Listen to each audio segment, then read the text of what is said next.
Sabe um ponto, Karina, assim, concordo demais com isso tudo que você está falando. Imagina como seria um mundo se todos percebêssemos a emoção, né? Se todos entendêssemos o outro da forma como deveria ser entendido. Mas eu vou te propor um desafio aqui. Eu sei que qualquer conhecimento que você tenha com a Karina, tá, pessoal? Queira ter com a Karina, tem aqui o Instagram dela, as redes sociais, o LinkedIn. Acompanha. Quando a gente encerrar a conversa aqui, você não vai precisar encerrar esse bate-papo com a Karina. Ela tem muita coisa para compartilhar com você. Vai lá na última publicação dela, comenta que assistiu aqui o nosso bate-papo, que quer continuar essa conversa. Mas eu queria te pedir um começo, assim, um start. De forma geral, sabe, é mais fácil dizer assim, ensinar alguém quanto é 2 mais 2 do que entender a emoção, sabe? Não sei se ficou claro assim, acho que todo mundo compreende de forma mais fácil. 2 mais 2 são 4, não tem outra coisa, sabe? Só que muitas vezes a parte emocional é a parte que normalmente vai te fazer dar o próximo salto na carreira, na vida, porque todo mundo se forma na faculdade, na escola, ou vai trabalhar ali na mesma posição porque uns se destacam mais do que o outro, sabe? Talvez seja a emoção. Se a gente pudesse entregar uma caixinha aqui agora, são 2 mais 2 vai dar a gestão de emoções, sabe? O que você poderia entregar para essa pessoa, Karina? Se fosse uma caixinha? Uma caixinha. 2 mais 2, ó. 2 mais 2. Eu gosto desse tipo de pergunta porque meu cérebro ele vai lá e volta, cai, vai. E a minha memória ela vai divagando, né, sobre essas questões. Nós estamos num momento disruptivo do mundo, onde muito mais que saber questões assim mais concretas, nós precisamos intervir por uma educação mais emocional, principalmente, né? O que a gente percebe. E o que a gente vê hoje em dia de inteligência emocional, ela é estruturada num modelo tradicional de educação. Um modelo tradicional que vai muito pela intencionalidade. Eu gosto da intencionalidade, mas eu gosto de nomear a intencionalidade com um nome diferente. Para mim, a palavra mais bonita do mundo é consciência. Consciência, eu escutei quando eu tinha 8 anos de idade, quando eu vi a minha irmã do meio, a Luciana, nós nascemos, né, no meio do ano, e no Brasil o MEC geralmente ele faz uma regra de quem nasceu antes do meio do ano frequenta o 6º ano, quem nasceu depois vai para o 1º ano, quem nasceu depois continua no pré, porque só vai avançar para a alfabetização depois. Então tinha essa regra quando nós tínhamos 6 anos lá na década de 80, né?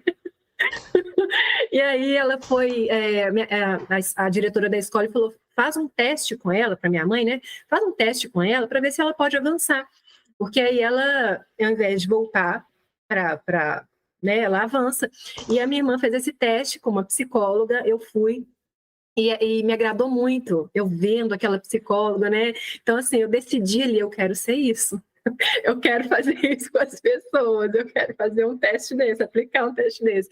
Então, assim, eu decidi ali, ela falou, olha, é uma questão de consciência, eu gravei a palavra consciência, e de repente, né, dali para frente, eu sempre buscava teorizar sobre, como uma criança de 8 anos, teorizando sobre consciência, né, inserindo isso no meu dia a dia, eu olhava, falei, gente, consciência é você realmente informar ao outro aquilo que é e não simplesmente só na intencionalidade. Nós precisamos, quando eu, por exemplo, vem um adolescente para fazer algum processo comigo, eu conto para ele como é que é o funcionamento cognitivo dele. Isso resolve quase que a problemática inteira. Então, conhecer de nós, tomarmos consciência do que está sendo feito, né? Quando você vai ao médico, o seu problema é no coração. Quando você entende todas as questões relacionadas ao seu coração, você começa a dar aula de coração. Saber mais até que os médicos, né? As pessoas que começam a interpretar suas questões e vão a fundo nelas, começam a entender e tomar uma consciência muito maior do que simplesmente se eu falar assim, olha, eu vou te passar algo aqui, Renato, que vai ser bom para o seu coração. Sim. É intencional. Agora, conscientizar é outra questão.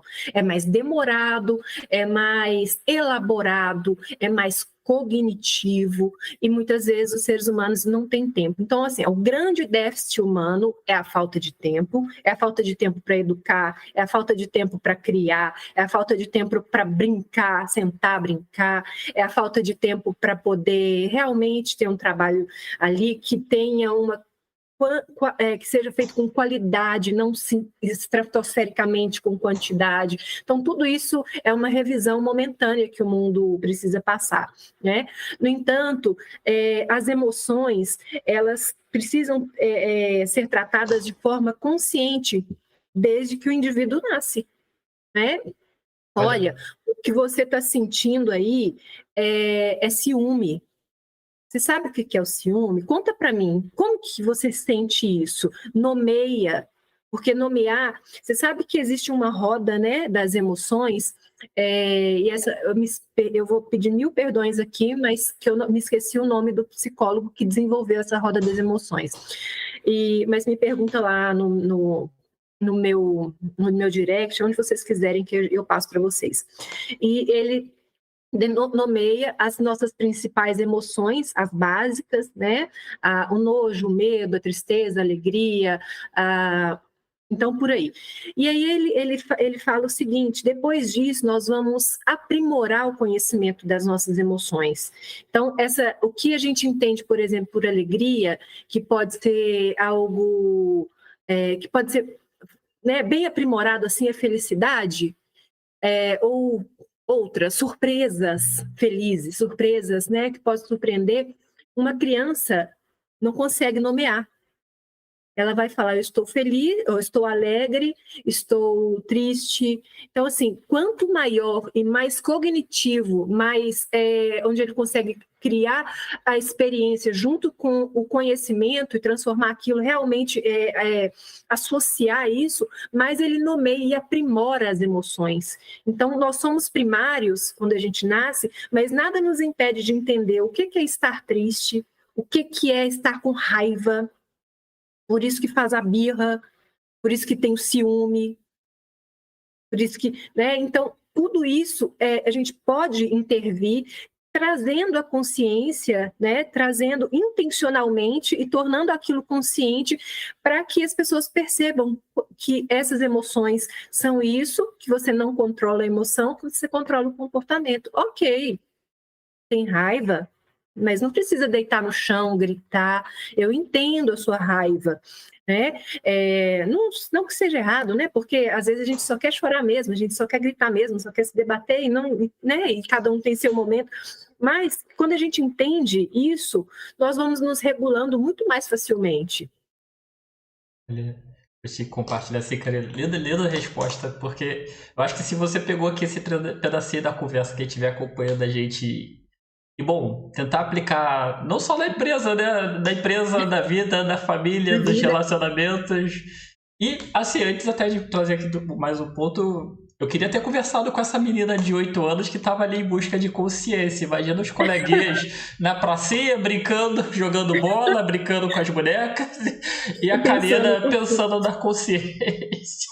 Pois é. Às vezes falo que eu sempre estava ali realmente brincando, mas de forma muito consciente. Eu sempre tive muito cuidado. Olha, tem a bicicleta, minha irmã está na bicicleta, mas nada pode acontecer. Se ela cair, eu estou ali para proteger, sabe? Irmã mais velha também. Então, eu tinha muita consciência nesse sentido. E eu até brinquei, no outro dia eu fiz uma partilha lá no meu Instagram, que é essa questão de amar o trabalho. Isso é meu desde que eu me entendo por gente, de observar as pessoas, tudo que elas faziam. Meus pais me levavam para almoçar, eu sentava, eu olhava o garçom, às vezes eu olhava a cozinheira, tudo que eles estavam fazendo, eu só queria entender. E às vezes eu via assim: por que esse garçom sorriu? Por que o outro garçom não sorriu? O que faz com que ele sorria no trabalho dele? O que faz com que o outro mantenha seriedade? Por que o caixa fica sério? Né? Porque quem recebe o dinheiro fica sério. Por que a cozinheira às vezes canta? Por que a outra não canta? Eu vi a publicação, inclusive, lá até vou deixar aqui fixado o primeiro comentário, é bem interessante a publicação da Karina, ela comentando um pouquinho sobre a história, a trajetória dela de vida, assim. E é legal, né? E você falando dos relacionamentos verdadeiros, né? Porque muitas vezes da infância ali, eu não vou dizer que é errado, mas tá todo mundo pensando em ser astronauta, em ser algo assim que é tão distante, né? E não sei, de alguma forma ali você viu que era importante dialogar sobre a verdade, né? O nosso dia a dia. Não que o sonho distante não possa ter, né? Mas a gente precisa dialogar mais sobre o que é aquilo de verdade, o agora, né? É verdade. Eu olhava muito isso, sinceramente. E isso, hoje em dia, principalmente depois que eu vim a estudar a psicologia do trabalho, né, a função psíquica e psicológica do trabalho, perceber essas nuances e esse meu estágio de vida, né, desde a minha infância, tinha 4 anos, quando eu via meu avô chegar, e ele era caminhoneiro, né? E aí minha mãe falava, olha, pai chegou. E eu escutava aquele freio do caminhão, porque tem que fazer um freio mais vezes, né? E dava aquele som maior, assim, e a gente lá no fundo de casa escutava. E ele chegava todo afetuoso. Eu lembro da minha mãe e das minhas tias com o maior orgulho do meu avô caminhoneiro, sabe? Então, isso é muito gratificante, né? E os filhos da gente, eu vejo isso pelas minhas filhas, quando tem atividade na escola que tem, por exemplo, que falar da profissão da mãe, falar da profissão do pai, o orgulho que eles têm da gente. Ah, eu quero, mãe, vai lá falar da sua, pai, fala da sua. Então, eles têm um orgulho genuíno, isso é genuíno. Legal, legal. Né? No dia que a sua for lá para a escola falar, a profissão do papai é uma profissão que surgiu há menos de 10 anos.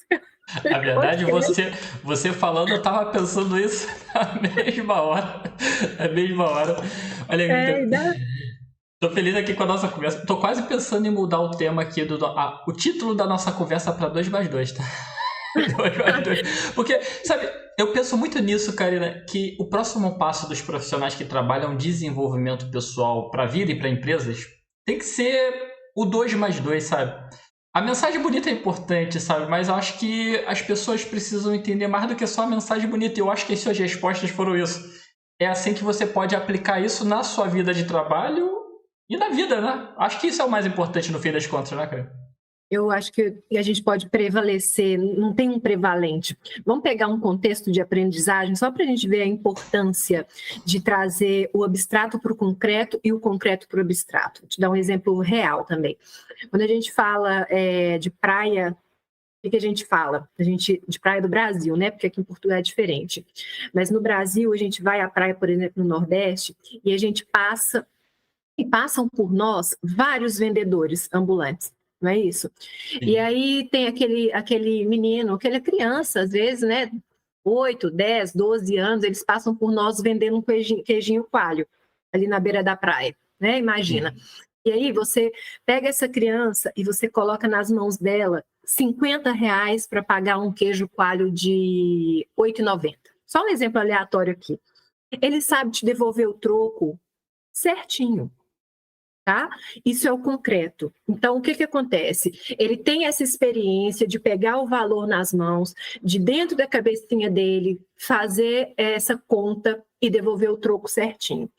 Agora, você pega essa criança e leva, não necessariamente isso acontece com todos, tá? Mas a gente está tentando trazer aqui para um conceito abstrato, concreto. Vão levar ela para a escola. Arma aquela subtração. R$50 menos R$8,90. Quando você arma a estrutura da conta, ele não consegue fazer. Às vezes ele não consegue, né? E isso é o abstrato. Como diz nosso grande Mário Sérgio Cortella, não existe nada mais abstrato que uma matemática. Você nunca viu um sinal de mais andando por aí. Você nunca viu um pi andando por aí. Então, é tudo da nossa... vem do ideal, né, da nossa imaginação. Então, assim, ele se torna concreto quando eu vejo isso no quadro, quando eu vejo o sinal, quando eu vejo o que é dividir, por exemplo, né? Mas aí, quando eu, por exemplo, ensino uma criança e ela aprende essa questão abstrata dentro da sala de aula para depois ela ir para a parte concreta. Então, um não pode existir sem o outro. O concreto e o abstrato, eles se complementam. Isso é muito importante. E principalmente na construção, na regulação, na aprendizagem, na constituição do indivíduo. Percebe que isso é importante daquela criança que eu dei o primeiro exemplo, dela conhecer o que é abstrato para ela trazer para o concreto? Sim, me fez muito Porque sentido, na verdade. algo vai ficar faltando para ela. Olha, Como é que a gente supre isso? na verdade, até eu tô pensando aqui, tanto da minha parte quanto de quem estiver acompanhando, a gente devia ter se preparado com perguntas mais complicadas ainda para Karina, porque olha, a gente traz alguma das perguntas e ela traz assim, respostas que fazem muito sentido. Me convenceu demais, cara. Na verdade, de tudo que você falou. Obrigada, eu tô até vermelha. Me convenceu demais, na verdade. Mas só para todo o nosso processo de aprendizagem, ele se dá primeiro, quando a gente pensa na infância, se dá da fantasia para o concreto, da fantasia para a real, né? E assim também do abstrato para o concreto. Nós precisamos disso, nada disso pode ficar em deficiência. Nós não podemos ter déficit nesse construto, então, porque senão vai ser falho, vai ter alguma coisa que vai ficar faltando. Então eu vou ter quase que reformular minha pergunta, mas para uma concordância com a Karina aqui, tá? O desafio não é partir para o 2+2, tá? Profissional de desenvolvimento pessoal. O desafio é transformar o abstrato em concreto, né? Na verdade. Reformulando, concordando aqui com a Karina. Acho que talvez... E exatamente deixar isso fluir de uma certa forma, né? Porque existe uma outra linguagem também dentro do aspecto do desenvolvimento que é lindo demais também, que é a metacognição, né? Porque se hoje eu transformo num concreto e isso tem uma representação para mim de conquista, amanhã eu posso passar a ver isso de uma outra forma. E um exemplo disso, por exemplo, se eu leio, vamos lá, se eu leio os Maias, né? Ou os Lusíadas de Camões. Eu li uma vez os Lusíadas de Camões. E aí eu tenho um entendimento sobre aquilo. Se eu ler de novo, eu vou ter outro entendimento, eu tenho uma metacognição, uma meta-associação, uma metacompreensão. Então, isso também é muito, muito peculiar do humano. Né? Eu olho para o meu passado, isso é o processo de ressignificar e, né, de uma certa forma, de amadurecer a ideia e de aprender sobre o aprender, de compreender sobre o compreender. Né? Então, isso tudo, nós nunca vamos. É importante que a gente não chegue no ponto do concreto em que ele possa se tornar tão rígido, do ponto que a gente não possa transformá-lo. Olha, se você me permitir eu vou até roubar essa explicação, Karina, porque muitas vezes eu fico sem entender como explicar para alguém o porquê ela deveria ler aquele livro de novo, sabe? E eu acho que se a pessoa pegou esse contexto aqui, ela realmente vai perceber do porquê ela precisa, né? E o quanto ela pode evoluir. Não sei se eu entendi assim até de forma errada, do quanto ela pode evoluir às vezes sobre a mesma experiência, né? Porque a pessoa às vezes acha que tem que sempre estar buscando experiências fora para crescer, ou novas experiências, né? Mas a mesma experiência pode trazer contextos diferentes e fazer ela entender na vida, na carreira, no trabalho, coisas diferentes que vão levar ela a crescer também, né, Karina? Perfeito. Isso chama, a gente pode dar um nome disso de inovação das experiências, né? Renovação, ressignificação das Sim. nossas experiências. E tudo isso é muito... é cheio de plasticidade, porque está tudo na mente, né?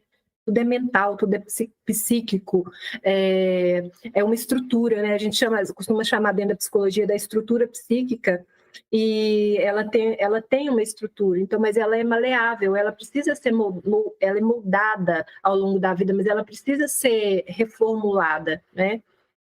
Olha, deixa eu só compartilhar mais alguns comentários aqui, Karina. Tem todas as pessoas aqui querendo participar aqui da conversa.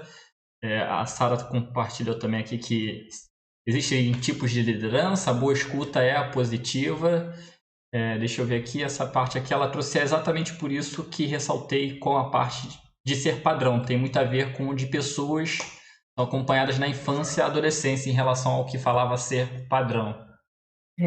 A Sabrina Queiroz deixou aqui também a sua mensagem aqui pra gente. E a Sara também compartilhou que as pessoas precisam de amor generalizado.